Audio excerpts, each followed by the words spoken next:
டேய் question week பெரிய கையா கேட்டிருக்காங்க. அவனுக்கு தான் பெரிய கையோ ஒருவேளை. அப்படியே? அப்ப நானும் தான் நினைக்கிறேன். தெரியாம ஃபால்ஸ்னு சொல்லிட்டு நினைக்கிறேன். வீக் தான் பெரிய கையோ ஒருவேளை. டவுட்டா இருந்தா மெஷர் பண்ணி பாருங்கடா வெண்ணங்களா. சரி ஓகே. நம்ம இப்ப எல்லாரோட கையை மெஷர் பண்ணி ஆகணுமே. கை நீளமா இருந்தா எந்த பெனிஃபிட் கிடையாது. நீங்க வேணா மெஷர் பண்ணிக்கோங்க. நான் வரல. குறிப்பா ஜிம்னோட கையை மெஷர் பண்ணி ஆகணும்டா நம்ம. ஆர்வமா இருக்கு எனக்கு. நீதான் முதல்ல ஹைட்ன்றதுனால முதல்ல உங்க கிட்ட இருந்தா தான் பார்க்க குட்டா ஆனா கை விட பெருசா இருக்க வாய்ப்பு இருக்குல்ல.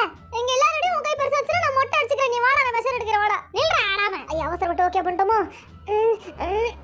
ஃப்ரீயா விடுங்க ஏன்னா அப்பா. என்ன நீ வெளிய இருப்பா ஒரு நிமிஷம் இரு.